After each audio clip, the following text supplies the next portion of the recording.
I still have confidence in the Lakers, despite looking sloppy last night. I have a feeling you not so much.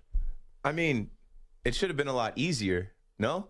Without Gobert, without McDaniels. No? You're at home in front of your home fans. They obviously went through some turmoil with the whole suspension. And, we've talked at length about slow-mo Kyle Anderson. I thought it was going to be a cakewalk for LeBron and those guys. No, the T-Wolves read the headlines. They came out like a house on fire. They hit every three-pointer. They were playing really strong defense at first. The officials were helping them out in the first half. That tables turned on that in the second half. But I think the T-Wolves, believe it or not, were actually playing some of their best basketball because they were so upset by what happened with Rudy Gobert, who was suspended for punching Kyle Anderson. Kyle Anderson played really well in the first half. The guys stepped up, but I knew the T-Wolves were not going to be able to keep it up. Then the fourth quarter, they could not hit anything. The end of the game was completely kind of ludicrous. Of course, Dennis Schroeder hits what looks like a game-winning three. Then Anthony Davis fouls Mike Conley, barely gets 3 free throws in. Game goes to overtime. I wake up this morning, and the DraftKings Sportsbook odds have the Memphis Grizzlies as the number 2 seed as a favorite over the Lakers. Mm-hmm. Okay? I think if the Lakers had gone out there and beaten the T-Wolves by 20, that the Lakers would have been favored.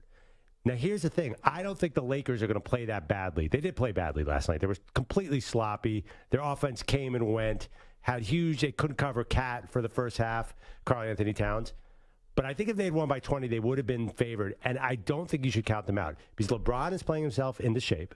Played a lot of minutes last night. He's just going to get healthier and healthier. He probably should be resting. I think in a perfect situation, he wouldn't be out there. And then the newcomers are going to get to know each other. I think the Lakers are still figuring out this team. So I think even with last night looking vulnerable, I think they're going to get better in the postseason. And I am still very, very confident that they're going to at least get out of this round against Memphis and maybe even go further in the West. Well, of course you feel that way. You're wearing your Great Western Forum T-shirt. Yeah. I don't even know where you got that from. Do we have time to explain that one? I don't know. Also, this plays into what we were talking about yesterday, the NBA manufacturing the results that they want. Oh, come on. Come on. They want LeBron James and the Lakers franchise to be in there against the number 2 seed Memphis Grizzlies. However you feel about Ja Morant, Stephen A. Smith thinks that he should be the new face of Memphis over Elvis Presley, but the NBA may not feel that way. The NBA may want LeBron to knock this young guy and his young team off. I'm excited for it because we talked yesterday about Desmond Bane and that little back and forth that they had where LeBron was basically trying to sun him and say, like, I don't take that disrespect. And then, here we go again. It's that matchup, and LeBron is looking pretty good, 30 points last night. How old is LeBron? It does not matter. He probably should have had a triple-double. He was close, but he doesn't really have that much around him.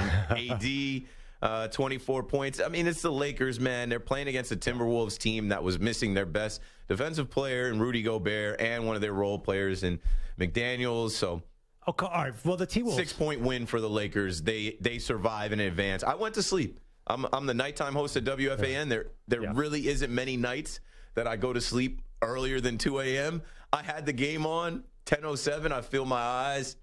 I was out by probably 10:15, 10:30. Woke up in the middle of the night. The game was still on, and I didn't care to check the score. I just hit the TV off. I woke up and saw exactly what I expected. Not an overtime win, but a Lakers win. The NBA gets what they want. The king advances. So, first of all, the Timberwolves are better than you're painting them. They have Mike Conley, former All-Star. They have Anthony Edwards, rising superstar who happened to shoot 3 for 17 last night, still a little banged up. And they have Karl Anthony Towns, who's an impossible matchup.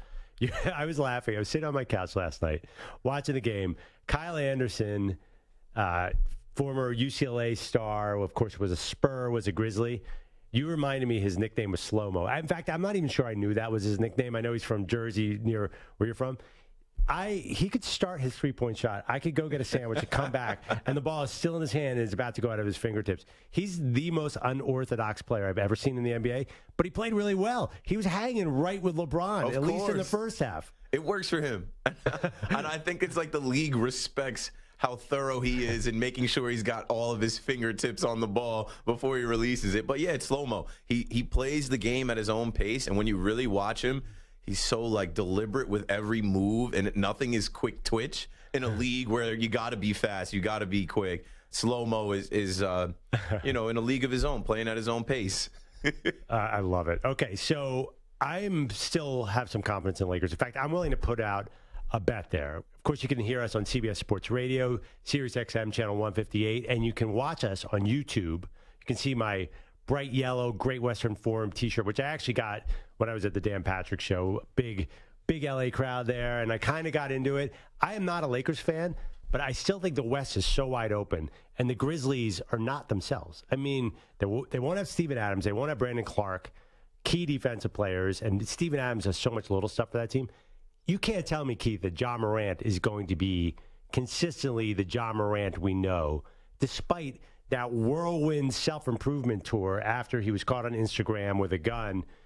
I can't believe that he will be full effect Ja Morant this quickly in the postseason. So I think that the Lakers are seeing a Grizzlies team that is just slightly down, and that's the only thing they need. Yeah, if your star players don't play like they're supposed to play in these big moments, one-game elimination, like as I'm looking at this box score, Anthony Edwards was the entire game. Anthony Edwards only scoring 9 points, missing all of his three-point attempts. That's the game right there. Maybe the NBA got into his ear and they said, hey, man. Oh, stop. I'm kidding. I'm pushing this whole conspiracy theory on the NBA, like manufacturing stuff. He had an off night. There's no room for Ja Morant to have an off night. He has to be one of the best players in the league. People were talking about him in MVP considerations early on in this year. He has to do that. He has to be that in this series for them to win. So if the NBA is pushing its stars forward, obviously LeBron, Ja Morant's apparently the king of Memphis. So maybe they want him to do well. I think even if that was the case, I think the NBA is nervous about Ja Morant's year. I don't think that's the guy they want to market this postseason. I don't think it's the guy that they want to market, but I think he could have taken more time away. I think it's no coincidence that all of this happened so quickly, like a month ago, and he got right back into the fold and has played a few games since returning before going to the playoffs. Feel how you want to feel about Ja Morant. He is one of the best young players in this game. I know later we're going to talk about Zion, and Anthony Edwards and Ja Morant's name will come up when we're talking about these top draft picks. They have to star. They have to ball out. They have to play to their abilities to advance and win. LeBron's been doing this for a long time. You're not going to get a dud out of LeBron.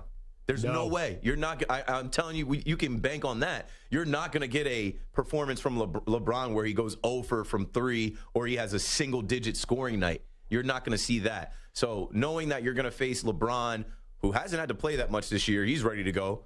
AD, who was hurt for some points, but when is he not? Anthony Davis, he's hurt every year. But you've got him. Now you've got Schroeder coming off the bench. Yeah. We were talking about D'Lo. He is going to be an X factor if he is healthy, if he can put in more than 2 points. Yeah, he looked banged up last night. He looked a little less explosive than we're used to.